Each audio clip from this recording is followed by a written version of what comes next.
Pemirsa Madani TV yang dirahmati Allah, tentunya kita masih dalam acara program Cahaya Cerah dengan Petunjuk Agama. Masya Allah pemirsa Madani TV, tentunya ini hal yang sulit sekali untuk kita memadukan antara profesi seorang pedagang yang sukses, yang kaya raya tentunya Ustaz, tapi beliau juga seorang ulama yang tangguh, yang hebat, yang Masya Allah ini bergurunya aja sampai 4.000 guru Ustaz. Jadi ini apa sih istimewanya beliau? Sangat istimewa sekali tentunya kan? Betul. Nah, jadi di samping profesi sebagai pedagang, yang namanya pedagang saudagar itu tentu banyak relasi. Betul. Apalagi saudagar yang sukses, pasti relasinya banyak. Banyak relasi. Dan relasinya tentu dengan berbagai kalangan gitu ya, sama bisnis dari berbagai, bukan hanya di Kufah tapi di kota-kota yang lain. Jadi ini pandai-pandainya memanfaatkan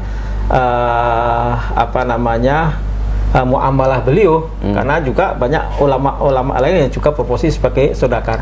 Tapi memang tidak mudah Bang Heru. Biasanya kalau kita misalkan profesi sebagai guru atau sebagai dosen, ya itu saja sebagai dosen. Tapi ini sukses sebagai akademisi, tapi juga sukses sebagai pebisnis. Ini kan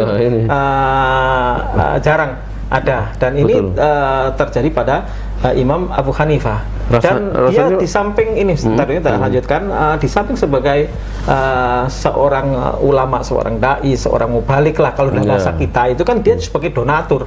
Jadi ada kisah yang menyebutkan bahwa beliau berinfak sekian banyak itu agar jalannya dakwah, jalannya misalkan kalau zaman sekarang ini kita kirim dai, ustadz ke pelosok Indonesia timur misalkan, itu kan dai pedalaman, itu beliau lah ibaratnya yang jadi donaturnya. Tapi beliau sendiri adalah fokus dia mengajar di Kufah, yang melanjutkan guru utamanya dalam fikih yaitu Syekh Hamad bin Abi Sulaiman, di mana beliau berguru selama 8 tahun, mulai beliau berusia 22 tahun itu dia menekuni fikih di hadapan gurunya, guru utama dalam fikih nanti ada guru yang inspiratornya itu Imam Syafi'i.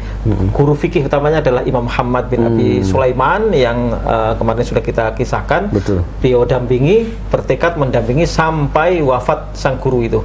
Jadi mendampingi mulai dari 22 tahun sampai usia 40 tahun itu masih mendampingi. Di samping tentu adalah belajar ke ulama-ulama yang lain yang disebutkan dari riwayat beliau tidak kurang dari 4.000 syekh, guru dari kalangan tabi'in, dan tadi juga dari sebagian sahabat.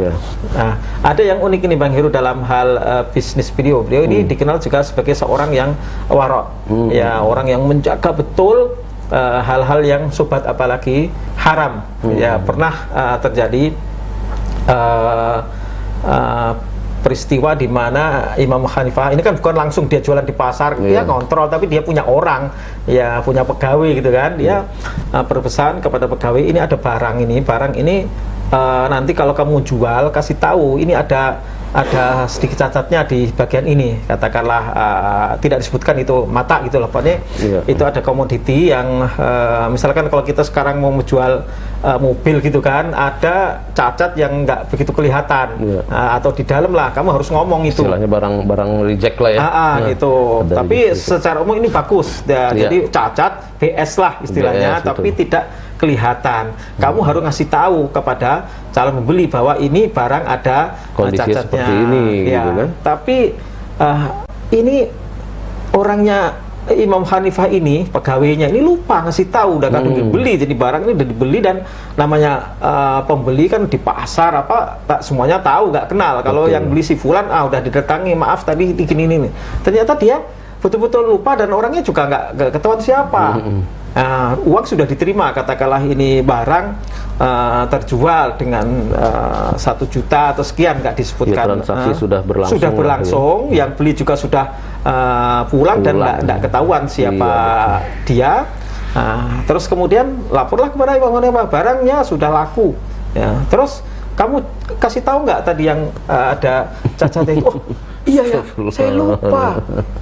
Akhirnya barang itu katakanlah uang dari penjualan barang itu seluruhnya diinfakkan, tidak mau mengambil. Bahwa itu kan katakanlah itu barang itu modal katakanlah modal 800.000 dijual 1 juta, itu kan kembali modal mungkin labanya lah diinfakkan, tapi ini semuanya diinfakkan karena dia menjaga jangan sampai terkena barang yang mengandung syubhat tadi. Inilah sifat warok dalam berdagang. Jadi ternyata keberkahan yang didapatkan oleh Imam Abu Hanifah adalah dalam menjaga waraknya. Dan ini banyak hal cerita bagaimana dalam hal berdagang gitu.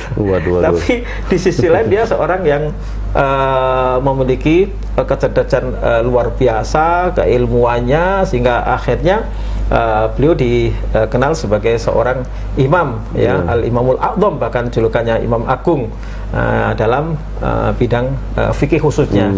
Yang sebelumnya beliau itu sebelum mendalami masalah fikih, beliau itu mendalami masalah filsafat dan macam-macam. Kalau kita lihat awal mula dia mendalami persoalan fikih itu di usia 22 tahun, yaitu kepada Imam Hammad bin Abi Sulaiman. Tapi beliau adalah pembelajar dari dulu, dari muda tetap belajar, sudah hafal Quran sejak belia, dan juga ahli ibadah. Ini saudagar, ulama juga ahli ibadah. Bahkan disebutkan dari riwayat beliau sering menggunakan wudhu isya itu sampai untuk subuh, karena digunakan untuk sholat malam, untuk ibadah, ya, dan sekali wudhu itu karena memang belum batal. Gitu.